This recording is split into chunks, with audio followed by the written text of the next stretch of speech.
while that was so, I would like to add that through that period, if there was anybody that gave me the greatest amount of support, it was J.R.D. Tata, without which it would have all dissipated very fast, because every time when you opened a newspaper or a business magazine and you were being attacked, there's just so much attack a person can publicly take. But he was a tremendous source of support through that period of time. And as I said earlier, I wish he had been alive. He lived 3 years after he stepped down, and I wish he had lived much longer and that we'd had the benefit of interacting with him. It would have made me a better manager than I was ever able to be. So there are some questions from people who are listening to you from other rooms. Okay. So this one is by Siddharth Gregory. His question is, in the United States, there are only 2 political parties. Do you think coalition politics is deteriorating India in terms of decision making at the center, as well as the ability to execute meaningful industrial and economic policies? Is it a business school or a government policy school? Anyway, I would like to say that in my view, coalition politics has not been the strongest form of political structure to move a country forward. On the one hand, you have a system like China that can establish policy and change the structure of the social structure to accommodate what they wish to do. So the end result becomes the paramount issue. I believe that in the kind of politics that we had earlier, where we had one party, or then maybe 2 or 3 parties, there was a majority government in power that had its own mandate.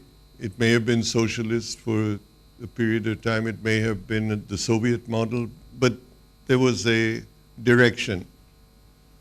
When you have a minority government leading a post-elective coalition where the coalition partners don't necessarily have the same ideology or the same mandate, then you have a government that has to deal with 16 or 20 coalition partners who some of them may be totally different in terms of mindset than yours. And then when you look at that, you may not have a situation where you can project the economic direction or the political direction without having a compromise. And I think what has happened in the last few years is that we have had to compromise political or economic decisions for the coalition to continue to exist. And I think that has been very much the reason for some of the paralysis or slowing down that we have faced. Each of the constituents in themselves may be perfectly able to drive the country, but collectively, where it becomes a government of coalition post-election, not having the same ideology as they go into an election, I think it's an exceedingly difficult task to hold that together. Or one has to be bold enough to let it collapse and re-elect and see if you can get a majority government. The next question is by Amrita. Today's education system has been deeply affected by commercial interests propelled by the elements of fear. What reformative measures do you think would significantly address the root of this problem, improve our education system, and change our overall mindset towards education? What was the first part? The education system has been deeply affected by the commercial interest propelled by the elements of fear. I don't know what the elements of fear are, but Is it meant to be monopolies or? No, it's more of fear about future prospects, job market situation, those kind of fear. Or in classroom, I tell you what is right and you accept it. Two types of fears we are talking about. Okay, I can't answer that, but I think there is an element of truth in the fact that commercial interests in terms of learning, particularly higher learning, has to some extent overtaken the issue of the quality of the learning that made fewer and fewer, or let me say, those institutions that concern themselves about the quality of learning may not have grown as fast as the other institutes have grown, where commercial considerations of creating an institute and providing certificates or degrees become the order of the day. And finally, I would say that each institute gets rated for what it is. You know, a teacher gets rated by his class.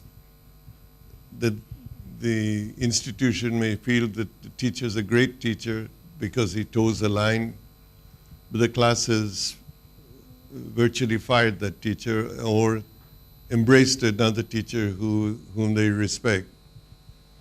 I think similarly the marketplace and the recruiting companies go to institutions which have a standing because they have equally much rated institutions on that basis. And it's those institutes which will provide the leaders of tomorrow and not the others that may be there because somebody can't matriculate and cannot graduate, so he needs to go to some place where he gets a piece of paper.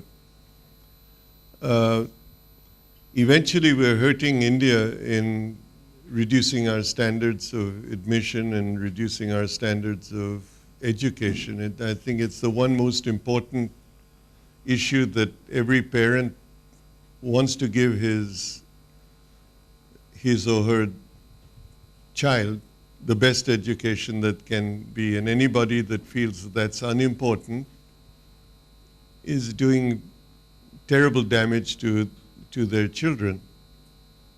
But the best education means to go to the best schools, which are the most competitive and demand the most of their students. So we have skills, we're a nation of tremendous intellect, and what we really need is to give these very bright minds a chance to shine. And the question that was asked earlier, I think by you, is if we had institutions here that would provide the kind of environment and the kind of experience that some institutions, particularly in research, etc., provide elsewhere, people wouldn't go overseas. And the Indians that we now embrace, when they become famous, we would have in our midst providing the same capabilities in this country rather than overseas, where they're there not because they're anti-Indian or anti-national, but because India hasn't been able to provide them with those circumstances. So I think that the greatest asset that can be created would be to give each Indian a chance for education in the manner that would do them good, and it would do the country good.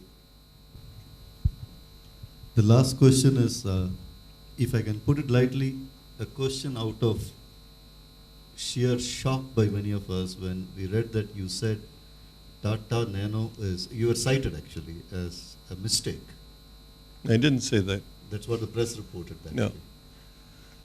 I said that calling the Tata Nano the country's cheapest car was a mistake. And I can say that publicly because I launched the car. It became my baby. So I launched the car. And then there was the Mamata Banerjee problem, and there was the shifting of the plant from Singur to Gujarat. All of that took a year. In the course of that period of time, I handed over the marketing of the car to the company, which is where normally a chairman shouldn't stand up and launch a car. So then I handed it over to the company, which by the time the car came out in the market, its interest level had dissipated in the marketplace. And in hindsight, I see that the marketing people decided to market it as the country's cheapest car because that was the softest offering. Again, what I was saying was not what was right, but what was easiest to do. It was never designed as the cheapest car. It was designed as an affordable car for families who were on two-wheelers. And it never got marketed that way. So I was saying that that was a mistake. And it became branded as the cheapest car, where people were embarrassed to be seen in the cheapest car. It was a brand that was perhaps gained more recognition overseas than any other brand when it was launched. And then to brand it as the cheapest car became a negative issue and was a stigma that was the mistake that I was referring to. Thank you, sir. I'm still very proud of the Nano as a product, and I still believe that it can be resurrected. So I don't think the car was a mistake. It's how it was marketed was a mistake. So that brings us to the end of this session. Sir, I request you to write a few comments in our research. Okay. I'll need a pen. Yes, sir.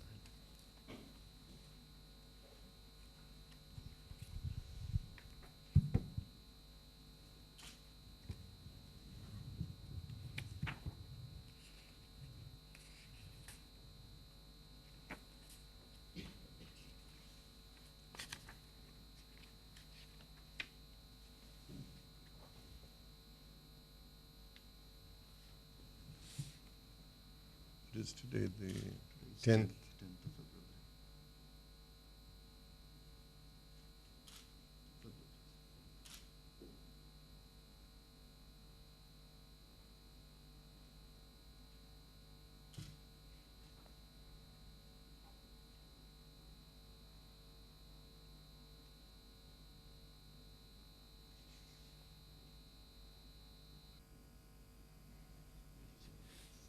Thanks. I request our chairman to present a memo to the chief justice.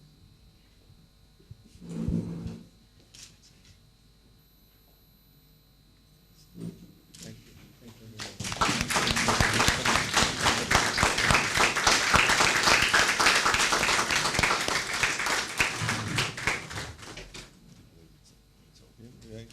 May I just say that I've enjoyed this enormously, and I thank all of you for your patience and your courtesy. Thank you so much.